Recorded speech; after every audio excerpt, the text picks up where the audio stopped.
Olá, começando Campo e Batom, o programa cast da Mulher Rural Brasileira.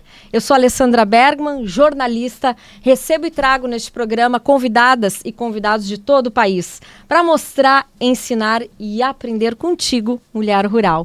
Nós estamos aí nas redes sociais. Se vocês querem escutar Campo e Batom e os mais de 180 programas, basta acessar no rádio, no Spotify, no YouTube ou também no Instagram. Estamos em todas as redes sociais.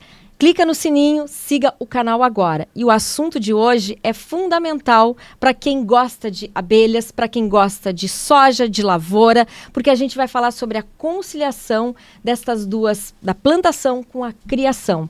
Duas especialistas estão aqui conosco hoje. Muito obrigada, minhas ex-colegas de trabalho também, nós que agradecemos o convite. Está aqui com a gente Maristela Kriegel, ela que é zootecnista, instrutora do Serviço Nacional de Aprendizagem Rural, sócia da empresa Kriegel e Loreto. Bem-vinda, Campo e Batom. Maristela, mais uma vez, né? Ai, me sinto em casa. Muito obrigada.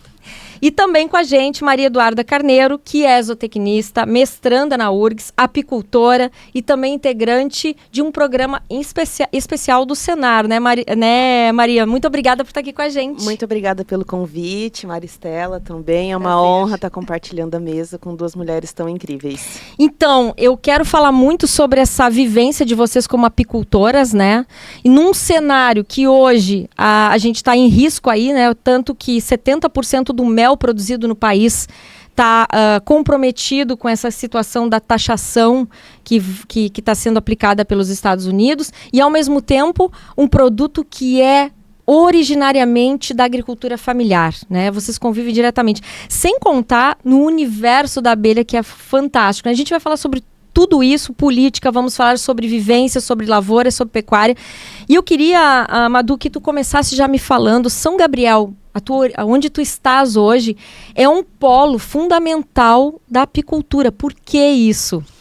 São Gabriel tem um vasto campo apícola, desde da soja, né, até do eucalipto, dos hortos de eucalipto. E muita questão técnica também, né, que aí já entra o Senar, né, os técnicos do ATEG, que eu tenho experiência, né, já fui técnica do ATEG. Assistência técnica e gerencial. É uma assistência técnica do Senar. Isso, né, para os apicultores. As instrutorias também, tem muita gente qualificada que está indo lá auxiliar os apicultores, então associado assim a condições climáticas favoráveis, a condições apícolas favoráveis, junto com as instrutorias, com os técnicos excelentes que têm ido lá, então tem tido vários casos de sucesso. Eu vi uma reportagem que falava que as lavouras lá, vocês conseguiram aumentar entre 20% e 25% a produtividade de uma lavoura de soja graças à utilização das colmeias junto com a florada da lavoura, né? Queria que tu falasse um pouquinho mais sobre essa vivência lá. A soja, ela não é dependente da polinização, né? Mas ela é beneficiada. Então, se não tiver abelha lá, né? Se não tiver as colmeias lá, ela vai produzir. Mas se tiver, ela vai aumentar, né? Então, a gente tem várias experiências com isso ali na região, tanto de São Gabriel, tanto de Santa Margarida, com vários agricultores, não é só, são várias áreas diferentes, com resultados positivos. E aquela questão, a boa convivência, a soja dá mel, uma época que não tem outra fonte mais, né, só o néctar da soja.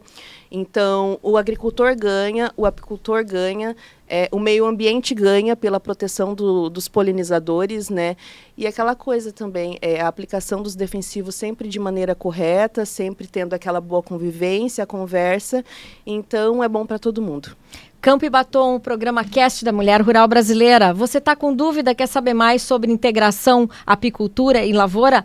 Faço a pergunta, é o momento de nós respondermos aqui no podcast Campo e Batom. Maristela, e toda essa proposta, né, de integração também faz parte da tua vivência e tu tens muito a agregar nessa condição aí, porque você é uma multiplicadora dessa informação, né?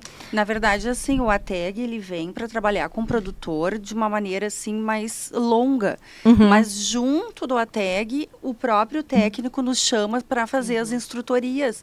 porque na verdade a gente vai lá e a gente dá o caminho. E o apicultor, ele é excelente, porque quando ele não conhece a atividade, ele até não... Ele trabalha com ela como uma renda, né, extra. Se deu produto, deu. Se deu para vender, vão ganhar um dinheirinho. Mas depois, quando ele começa a enxergar todas as possibilidades, inclusive antigamente, né, alguns anos atrás, o que o pessoal fazia? Ah, põe as tuas abelhas aí, e daí né, tu me paga. E daí 2, 3 quilos de mel, arrendamento. Hoje está ao contrário. Se tu vai levar para canola, eu te pago para te pôr o mel na canola. Ah, e a soja? Não, eu te pago para te colocar a abelha aqui. Então, a apicultura, como agente polinizador, também é uma renda maior e vista como uma renda extra boa. A maçã está em torno de R$200 por colmeia, para colocar de 20 a 30 dias na maçã. R$200 por colmeia. Em média, quantas colmeias vão para Em torno de 5 colmeias por hectare.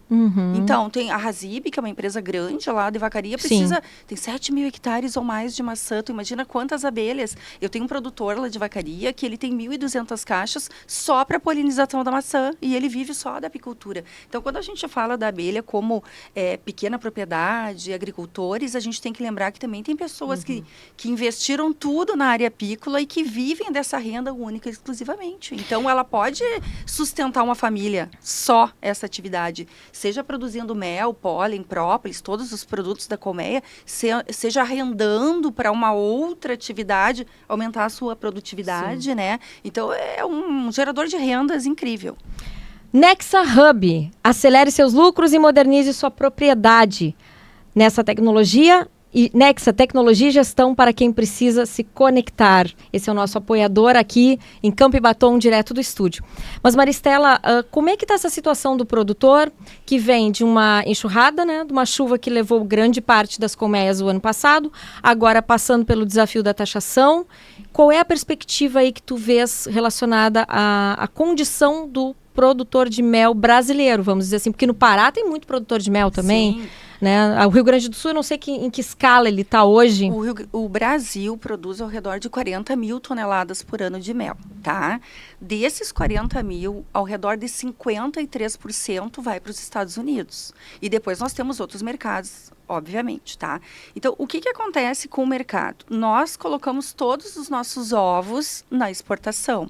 E nós ficamos com uma pequena parcela de mel interna e que poderia ser muito melhor esse consumo, porque a estimativa que se tem, pelo menos esses são os dados da Fargs, né, atualmente, que o Brasil consome ao redor de 60 gramas de mel por ano, tá? A Organização Mundial da Saúde diz, você tem que comer 240 gramas por ano no mínimo. A Alemanha consome 1 quilo, a Suíça 1,3 kg. Por que a gente só consome 600? Porque ainda se tem uma visão antiga de que o mel, ele é um medicamento. E, na verdade, o mel, ele é um alimento. Embora ele não seja, né, lá tem o seu selo, o seu registro com o Ministério da Saúde, ele é um alimento. E ele é liberado pelo Ministério da Agricultura, por isso que ele é assim tratado, como alimento.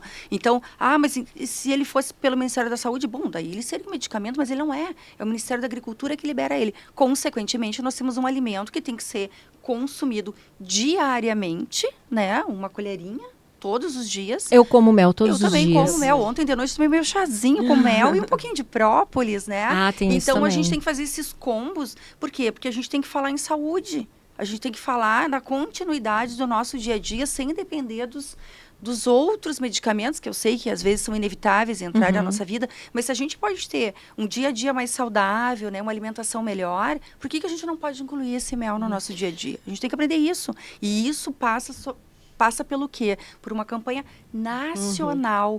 Tem que haver uma mobilização nacional. Então, o que acontece, né, Madu? Agora, por esses dias, teve uma reunião com a ABMEL, com a Confederação Brasileira de Apicultura, a CBA, com algumas federações que são bastante ativas no Brasil, como a do Rio Grande do Sul, Piauí, Bahia, Minas. São Paulo está se organizando um pouquinho ainda, né? Mas eles foram lá e fizeram pressão. E quem que estava nessa reunião? O vice-presidente. E aí, o que eles entregaram? Um documento dizendo, olha, se a gente não consegue exportar, nós temos que mexer dentro. E daí, como é que a gente vai mexer? Qual é a reivindicação, né, das federações e da Confederação Brasileira de Apicultura? Temos que melhorar a questão mel na merenda escolar. Mel nas organizações federais, quartéis, presídios, escolas militares. Nós temos que melhorar a questão dos créditos específicos para a apicultura, para a gente ter um capital de giro, para essas pessoas poderem investir na atividade e ter essa renda, entendeu? Nós temos que falar na cesta básica. Por que o mel não pode entrar um sachê na cesta básica? Se nós falarmos em todas as reivindicações que foram feitas nessa reunião, esses 40 mil toneladas ficavam só dentro do Brasil. A gente não precisava se preocupar. E daí, como a gente está nessa história da taxação, o que a gente vai fazer? Vamos ter que abrir mercado. Então, Israel já sinalizou, vai comprar o nosso mel. Entendeu? Então, a gente vai ter que achar outros mercados enquanto isso não for ajustado. Mas assim, ó, estamos lutando, né, Madu? Se me permite, Maristela, é uma experiência pessoal. Tenho feito também uma especialização em apicultura com a professora Lídia. E aí eu tenho feito um levantamento em relação à compra de mel por parte das prefeituras para merenda escolar. Então, assim, há pouquíssimas que compram, algumas não compram, não têm interesse em comprar, até por questão, assim, ele tem recomendações, tem um caderno de alimentação e recomenda-se diminuir açúcares e o mel está incluso. Então, assim, né, tem todo um movimento, né, para... Professora Lídia, tem que ter uma nova ótica sobre a visão de o que é o mel, que ele não é um produto doce. Não, ele é um açúcar, ele é sacarose, frutose e glicose. Pouquinha sacarose, mais frutose e glicose.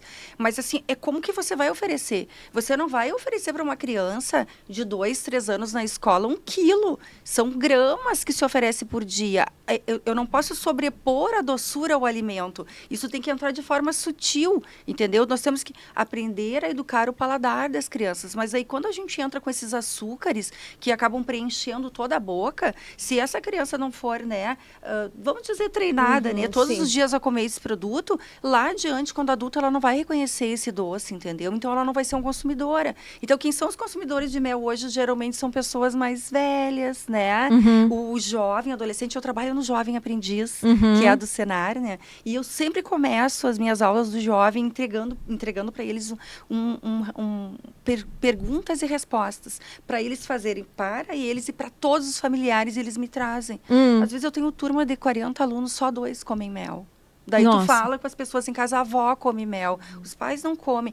Isso é uma questão de treino, é paladar. A gente tem que colocar isso desde pequenininho na vida deles. Agora, sim, eu escuto muito, não sei se a Madu que está na universidade, tem muito essa questão das pesquisas relacionadas. Eu conheço pessoas que têm, que sentem assim, eu me sinto mal quando eu como mel, eu tenho uma azia, eu acho muito ácido. Que relação se faz com isso? É realmente do produto ou não? O que leva é uma tendência das pessoas, não é? Como é que funciona isso? Eu concordo com a Maristela, assim, eu acho que tudo é uma questão, o poder do hábito, né? Então, eu, por exemplo, assim, você estava comentando que, né, toma com chá, eu já sou da salada. Faço um molho com uma salada, uma coisa agridoce. Receita? É a tua receita mesmo a minha? Bora na receita. Assim, ó, mesma medida. Uma medida de mel, uma medida de mostarda e uma medidinha ou de balsâmico ou suco de limão, que eu gosto de suco de limão. Mistura tudinho e põe na salada. Não sei se é a mesma receita. Eu uso azeite de oliva. Tá bem, pode pôr. Delícia de qualquer forma. Fica maravilhoso. Então, assim, e adaptando as receitas, né? Talvez com chá, talvez na salada, ou com pão, que bastante gente gosta também. E adaptando, né? Porque vale muito a pena tu incluir... O mel é um produto ácido, né, Madu? Sim. Então, daqui a pouco a pessoa come assim, alguém me disse que eu tenho que comer mel em jejum todos os dias de manhã. Nem todo organismo aceita esses alimentos ácidos. Até um suco de limão que tu tome de manhã, tem gente que... Então, daqui a pouco tu toma o teu cafezinho normal, daqui a pouco ali inclui mais adiante no lanchinho uma bananinha com mel, uma aveia, sabe? Tenta colocar de outra forma no teu corpo esse alimento. Nem todo mundo se adapta a ele. Eu, por exemplo, posso comer a qualquer horário que eu não tenho problema nenhum. Mas quem sabe, né? Muda um pouquinho a forma de consumo. Põe na salada, consome com outros alimentos juntos, daí melhora. Campo e Batom, programa cast da mulher rural brasileira. E você, como gosta de comer o mel na salada, no pão, em cima da manteiga, que nem eu? Comenta aqui com a gente, fala qual é a sua dúvida sobre consumo de mel. Já temos até uma receita aí. Mas do mel eu quero voltar um pouco mais para a lavoura.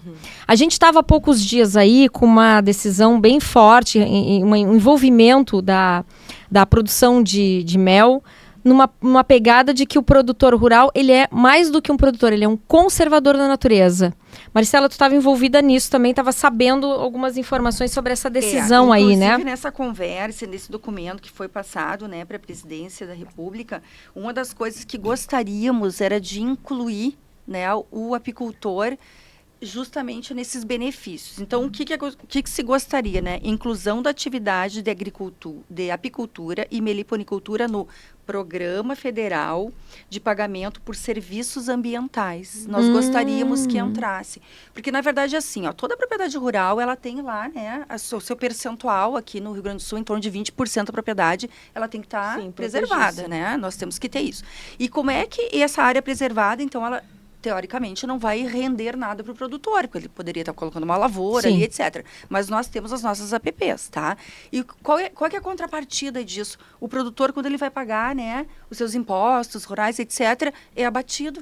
Então, ele tem um benefício. Tá, mas e eu que tô lá com a minha abelha, cuidando do mato, fazendo tudo isso, será que eu também não tenho direito a ganhar alguma coisa assim? Os créditos de carbono, né? Toda essa parte aí dos serviços ambientais. Será que o apicultor não pode? E essa é uma reivindicação também. Por que a gente não pode? Por que o apicultor, o meliponicultor não pode ser agraciado com isso também, já que ele participa como um grande preservacionista? Gente, se não tem floresta, se não tem mato, se não tem um campo nativo, nós não temos produção. Então, nós apicultores estaríamos terminados. Nós não teríamos mais o setor apícola funcionando, nem o das meliponas, né? Os meliponicultores. Não teríamos mais. E esse pedido não foi aceito agora? Esse documento foi entregue agora, na última reunião, em função das taxações.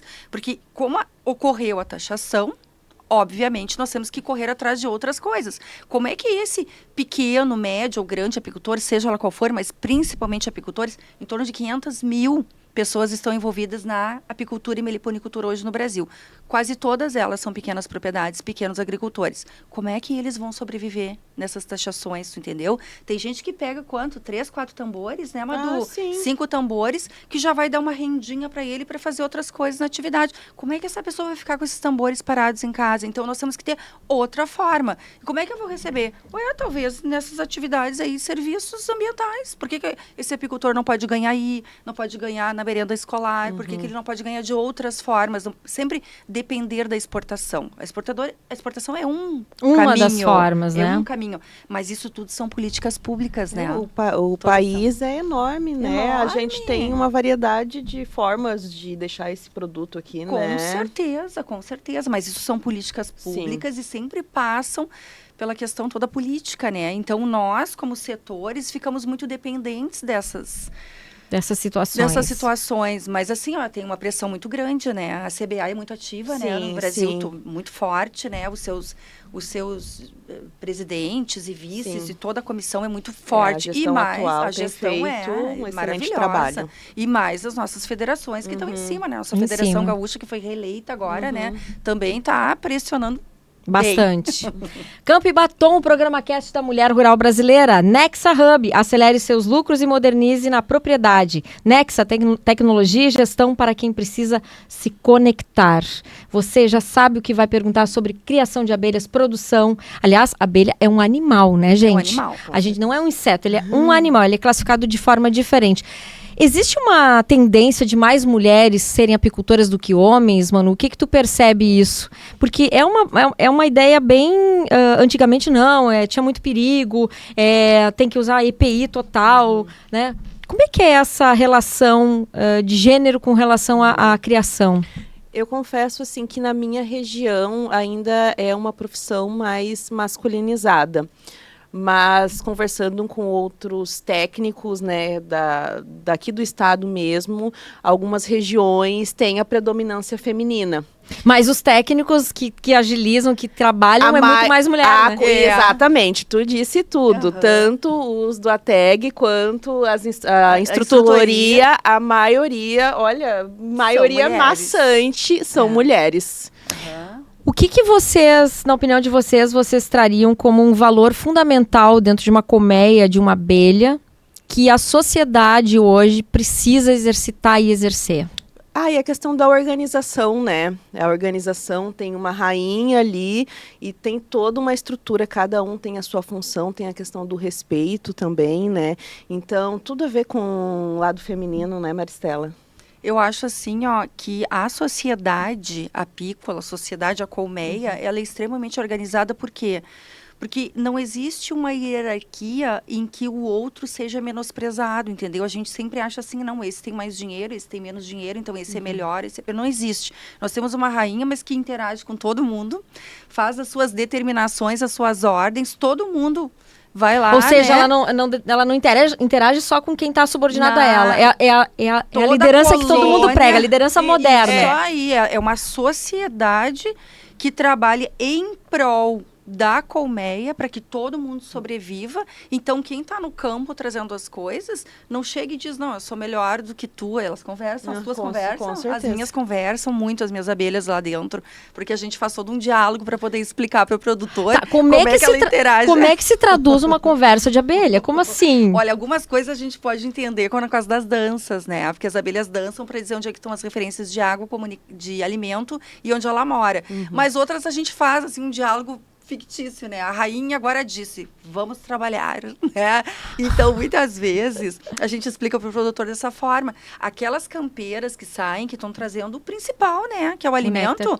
Quando elas entram lá para dentro, elas não se acham melhores do que as outras. Faz parte do serviço dela para o crescimento e para que aquela colônia evolua, cresça, desenvolva. Por quê? Porque daqui uns dias ela vai morrer e ela sabe disso.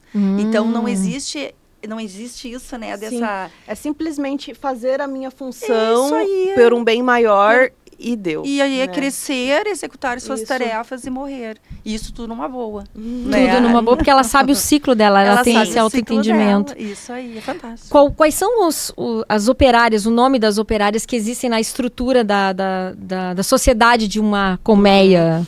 Inicialmente são as serígenas?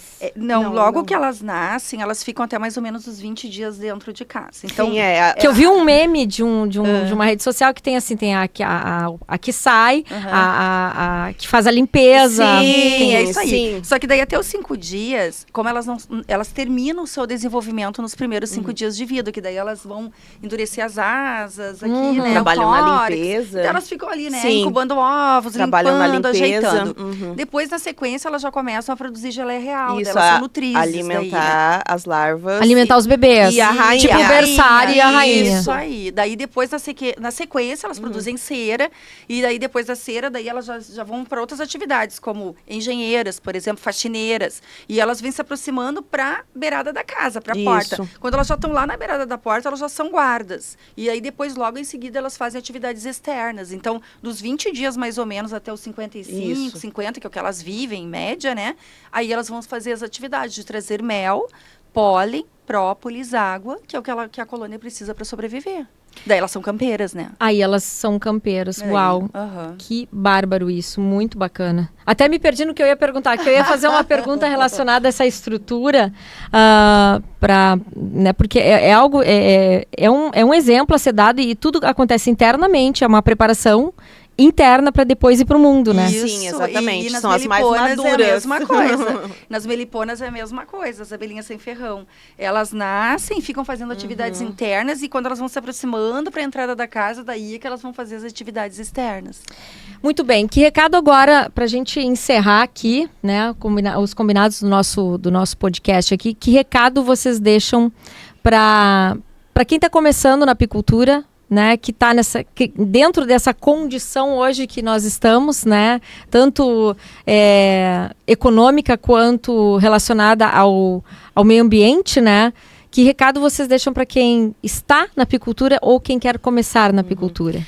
Eu diria que quem quer começar, que inicie e que quem já está, que continue, porque eu vejo tudo apesar de taxação, enfim, eu vejo tudo com bons olhos, vejo uma boa evolução, vejo que a apicultura agora tem dado passos largos na evolução, que quem quer iniciar, que procure seu sindicato rural, né, para procurar os serviços, né, que tem do Senar, né, de instrutoria, para aprender mais, até questão hoje do digital, tem muito conteúdo online também para se informar, é uma atividade que é rentável, que vale muito a pena, e aí da própria questão ambiental, assim, sabe, de tu sentir que tá fazendo a diferença no mundo, né, tu tá protegendo ali todos os polinizadores, que tu tá realmente fazendo a diferença.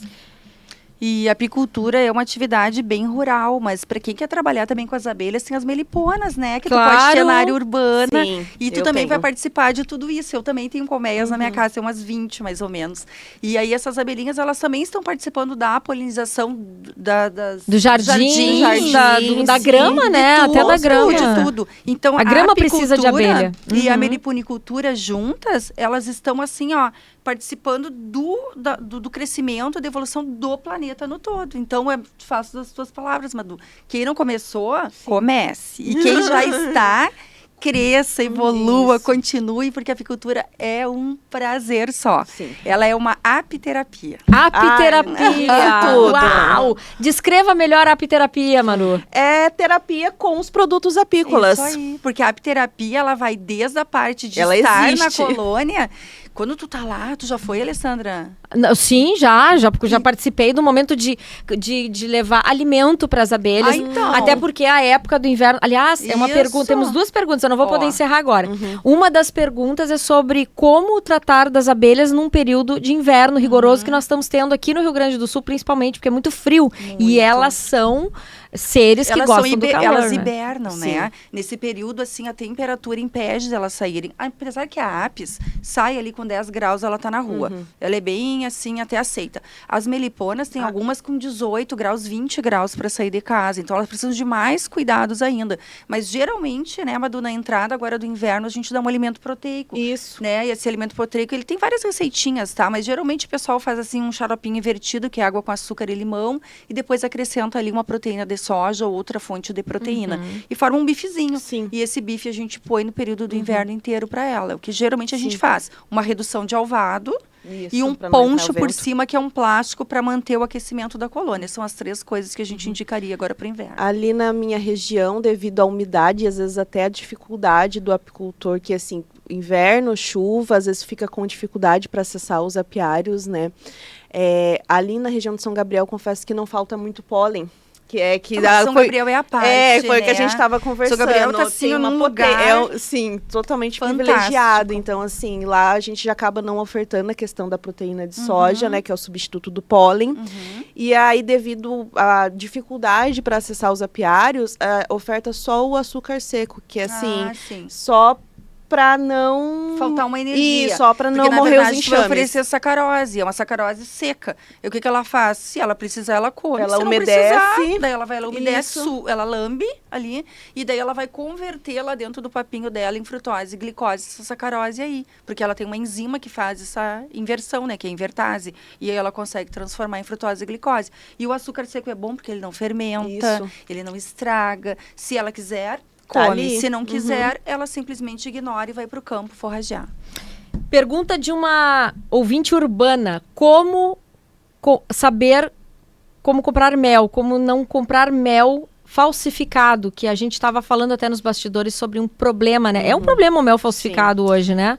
Produto inspecionado, né? A professora Lídia fala que em torno de 70% do mel que tem em feirinhas, em bancas de beiras de estrada, são todos falsificados ou adulterados. Mas esses méis, quando eu fiz a minha especialização, eu tive um colega que apresentou um trabalho que os méis chegavam em garrafas de Orloff, tapados com sabugo. E aí a pessoa dizia, tá, mas esse mel é puro? Ah, é puro, é assim que é na colônia. Não, né? Sim. O mel, ele tem que ter inspeção. ele tem que ter um selo, seja municipal, estadual ou federal, não sabemos qual é, né, o grau aí da inspeção, mas é a única maneira que a gente tem de a única dizer, garantia, esse né? aí é verdadeiro, É a porque única ele passa por análises, Exatamente. né, e aí vão garantir a qualidade do produto. A única garantia é a inspeção, É. que aí pode ser. Ou Às seja, vezes olhar no rótulo, ver certinho. Isso. Às vezes tem uma associação de apicultores que é Isso. inspecionada, né? Ou uma cooperativa. Dessa Maravilha. forma. Não tem como, a não ser que tu faça alguns testes meio caseiros, assim, né? Como a utilização do iodo, Sim. para ver se tem a Mas, presença de amido, mas aí tu vai ter que comprar o produto, levar para tua casa e testar. Então, a melhor forma vai lá no mercado, vai na feira, tá lá o rótulo bem bonito, com selo redondinho, com aqueles números de inspeção, e aí tu vai saber que o produto tem qualidade e garantia. Os mais antigos sempre dizem assim, se o mel não cristaliza, ele não é verdadeiro. Isso é um mito ou verdade? É mito, é totalmente ao contrário, É ao né? contrário, mas a gente tem que cuidar um pouquinho, né, Madu? Assim, ó, tem alguns produtores que quando eles descristalizam o mel, eles superaquecem ele e caramelizam ele. Inclusive formam um outro produto que é o hidroximetilfurfural, o HMF. e que é o HMF, que a gente tem que ter bastante cuidado. Então, às vezes, quando entra inverno e o mel não cristalizou, não quero dizer que ele não seja puro, mas às vezes ele foi submetido a um excesso de calor e ele caramelizou. Eu falo que é como uma calda de pudim. A gente põe um açúcar granulado, a gente transforma em líquido, põe o pudim na geladeira. Ele não volta a ser açúcar de novo, né? Então, os açúcares do mel também podem caramelizar. Então, por isso que tem que estar dentro de uma associação, de uma cooperativa. Por quê? Porque às vezes a gente compra daquele senhorzinho, mas ele é meu amigo, ele é um produtor. E daqui a pouco ele faz processos errados, até mesmo de descristalização. Então, o mel verdadeiro cristaliza. Ele pode cristalizar, às vezes, mais tardiamente. O mel de eucalipto, ele forma um bloco duro. Isso que eu ia comentar. Mas o mel de uva, ele forma uns grumos, assim, pode variar de acordo com a origem botânica. E, tipo, varia. o mel de soja, ele já é um mel que demora mais. O de uva do Japão também demora. Então, e o de eucalipto, o de canola, então, o de canola cristaliza nos favos. Isso aí, entendeu? Então, varia também. Varia bastante também. Campo e Batom, o programa Cast da Mulher Rural Brasileira. Você ficou com dúvidas sobre produção de mel, sobre como comprar um mel de qualidade? Aqui a gente tem as respostas. Outra situação bem comum também é que as pessoas dizem assim, mas como é que eu sei de onde a abelha tirou a matéria-prima para fazer o mel? Porque tem gente falando assim, nossa, lixo, às vezes a gente tem um lixo, latinhas de Coca-Cola, de Pepsi, e elas estão ali na volta, né? Claro que esse mel não pode ser muito de qualidade, né, gente? Ou não? Como é que é isso? Claro, isso aí a gente vê assim, não é muito comum no interior, né? Essa procedência também... A gente tem um perímetro, né, Madu? Sim. O perímetro que a gente fala, assim, é que os apiários, eles têm que estar mais próximo possível das florestas e longe das áreas urbanas. Quando o animal, ele tá com fome, ele vai forragear em qualquer lugar. Então, ele pode, sim, em lugares que a gente chama de contaminantes, tá? E, seguidamente, a gente encontra aí mel azul, mel verde. Meus coloridos. Méis coloridos e que, na verdade, esses méis vieram de algum lugar que não é o néctar da flor. E podem até ser frutas que caíram do pé e que ela buscou a parte, né, do açúcar da fruta. Até pode, mas isso não é da natureza dela. Então, se ela tá lá na área rural, dificilmente tu vai ter esse problema aí. Esse problema está nas abelhas próximas às áreas urbanas. Entendeu? É que normalmente não são para produção, né? Às vezes é algum ali da natureza. E da natureza que tá ali. Também. Muito bem. Meninas, quero agradecer demais a participação de vocês aqui em Campo e Batom. Uma aula a gente teve hoje sobre produção de mel, sobre abelhas, né? Querem falar mais alguma coisa, deixar mais algum recadinho para os nossos ouvintes? Bom, para mim é uma honra estar aqui, o convite, como eu disse, compartilhar a mesa com duas mulheres maravilhosas, e acho que é isso. Tem alguma coisa a complementar? Igualmente, Madu, Alessandra, muito obrigada. Me coloco sempre à disposição, obviamente, porque eu adoro, né, tá falando da apicultura, da meliponicultura, que é a nossa vida, né, Madu? A gente vive das abelhas a vida toda e a gente tem uma paixão, assim, um prazer enorme falar sobre elas. É a terapia. Então, muito obrigada. Então, com esse astral super doce do mel, eu quero encerrar esse programa Cast. Na próxima semana a gente tem mais. Beijo no coração.